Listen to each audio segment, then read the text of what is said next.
Hi, Hi.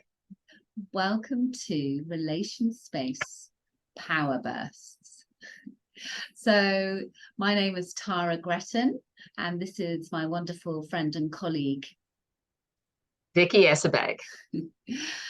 So, this is our third Power Burst, and we would just like to share with you if you would like to know more about how the Power Burst came about and a little bit of information about how it works. Please do go back to our first video, which you will find on our YouTube channels. So today our question for you is, what do we learn when our children don't follow our lead? So the question, what do we learn when our children don't follow our lead? So I'm going to hand you over to Vicky, and she's going to share an example of this with us.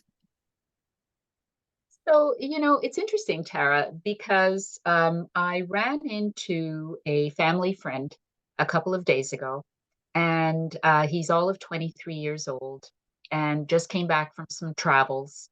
And he was saying that while he enjoys traveling alone, he also enjoyed you, catching up with some people along the way and whatever. But he did say that um, while it's nice to follow other people's lead and to do what they would like, um, he really had a feeling that he also enjoyed doing his own thing.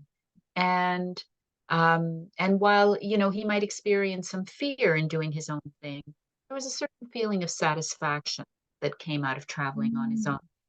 And it got me to thinking about what happens when we're told what to do, right? And so I was thinking of examples in situations where children are being told to do something, and as parents, we believe that it's the right thing to do. So, for example, a child of any age is being told to clean their room, or they're being told to do their homework, or they're being told to, arrive home on time, that there's a certain curfew, or that they're being told that, playtime shouldn't be happening now, that it should be happening at another, uh, more useful time, or whatever the case may be. And as adults, we are very well intentioned when we lead our children that way.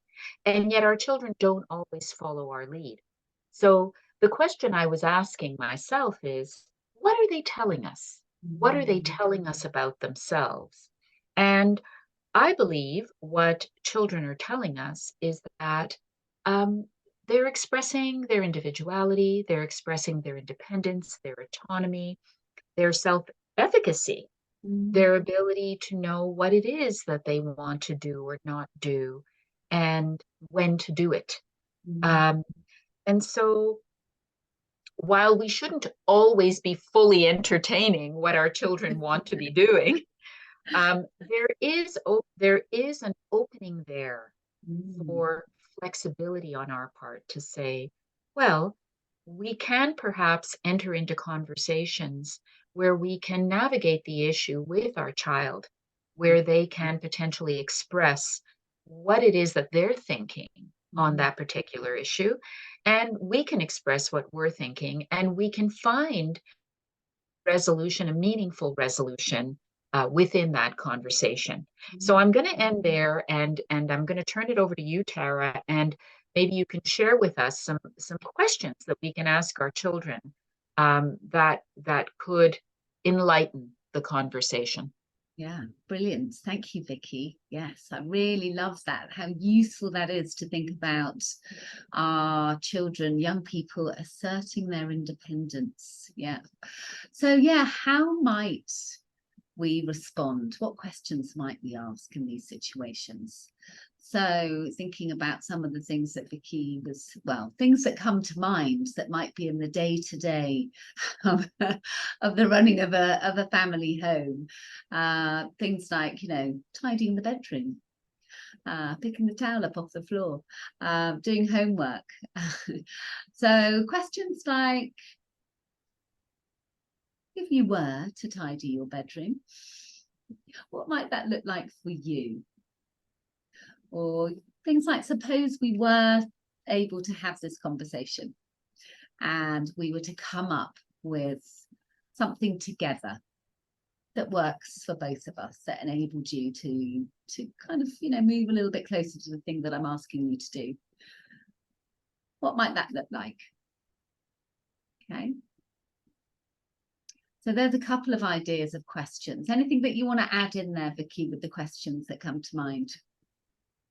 Yeah, so I think it's about what would feel better for you. What would you prefer to see? What would be a more workable solution for you? Yeah. So, if we looked at the curfew, for example, well, 10 o'clock doesn't work for you. What is a more workable solution? And how do you figure that we can manage that? Yeah. Right? Yeah. If with school being the next day. So it's engaging in that conversation that essentially opens up the opportunity to reflect on the issue and to talk about the issue from a sort of an intellectual standpoint rather than from an emotional standpoint. So let's take a step back and reflect on what is here, what we would like, and how we can manage some change. Wonderful. Yeah, and I think that's really inviting some equity into the conversation, isn't it? Yeah. Yes. Which, Yes. really, I think goes really hand in hand with them hoping and wanting to assert their independence. And by asking these types of questions, then that gives that equity, and everybody has an opportunity to take part and to feel heard. Yeah.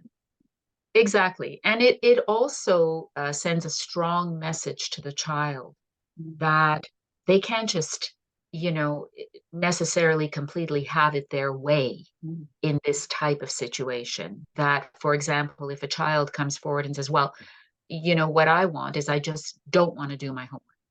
I don't like homework. I don't want to do my homework. Well, that's not a realistic type of resolution.